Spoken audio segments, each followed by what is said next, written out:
Ang live video pong inyong nakikita sa ngayon ay sa Makati RTC kung saan lumabas itong si Janet Lim Napoles mula sa kanyang pagdinig para sa kanyang kahilingan na magpa-ospital sa St. Luke's sa Taguig. At hindi lang po natin alam kung tapos na yung pagdinig. Pero makibalita tayo sa naganap na hearing sa Makati RTC kanina kaugnay sa petisyon nga ni Janet Lim Napoles. At naroon si JP Soriano. JP? Rafi, tapos na yung pagdinig pero wala pang malinaw na detalye kung ano ang naging desisyon ng Makati RTC kaugnay sa hinihiling ni Janet Napoles na nagpunta nga rito personal na ang nais kasi niya ay dalhin sa ospital ng Makati. Pero sa pagkakaalam natin, ito ay ang kanyang convoy ay pinayagang pumunta ron pero wala pa tayong final confirmation kung talagang sa ospital sila na Makati papunta. Inaantay para natin ang final confirmation mula sa Makati RTC Judge Elmo Alameda. Umalis si Napoles kanina, naging emotional pa siya, umiyak siya at nakiusap para siya ay unang dalhin sa St. Luke's upang operahan agad. Naging pinagdebatehan ng prosecution at ng kampo ni Napoles kung ang kanyang kalagayan ni Ginang Napoles na ginigiit Napoles na kailangan siyang operahan agad pero ginigiit ng prosecution na walang ebidensya na nagsasabing urgent ito. So ngayon ay ang iminumungkahi kanina ng hukom o ng judge ng Makati RTC dalhin sa isang government hospital itong si Ginang Napoles. Ayaw niya sa isang pribadong ospital at aalamin natin ang pinaka-final confirmation mula sa RTC ng Makati. Balik na si Rafi.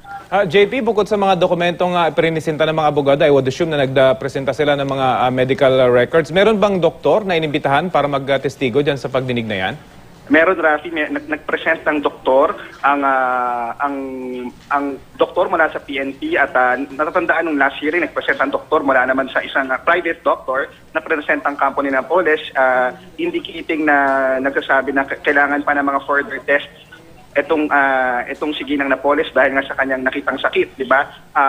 Ngayon, meron mga pinaresent na mga medical technicians ang prosecution na para kontrahin yung mga sinasabi ng kampo ni Napoles kasi merong isang blood test na pinipresent ang defense ni Napoles na nagsasabi na kailangan na siyang operahan agad pero sinasabi ng defense nakapangalan daw ito allegedly sa ibang tao at hindi kay Ginang Napoles at pinaghihinala ang Pineke. Pero ito ay pinagdebatehan nga kanina at ngayon ang balita natin ay dinala na sa ospital na Makati itong si Ginang Napoles pero hindi pa nga ito confirm. Tayo mabilis kasi pagbaba niya mula sa 14th floor ng Makati RTC at medyo mahigpit yung security sa kanya at susubukan nating habulit impormahin kung saan siya dinala. JP, ospital ng Makati dahil ito isang government hospital at hindi pribadong ospital tulad ng kahilingan ng kampo ni Napoles sa JP. Tama, ginigiit ng Makati RTC Judge na si Elmo Alameda na kailangan daw sa isang government hospital para dahil nga siya isang prisoner, ang kanyang mga civil rights ay kumbaga hindi na ganun kalaya. Hindi rin daw pwede sa isang private hospital gaya ng hinihiling dahil pwedeng kontrolin ang kanyang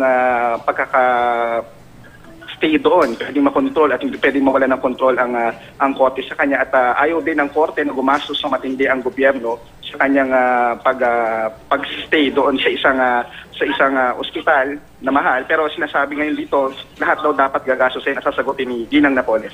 Okay, susubukan ka naming balikan JP para sa latest na impormasyon na makukuha mula dyan sa Makati RTC. Maraming salamat sa iyo, JP Soriano.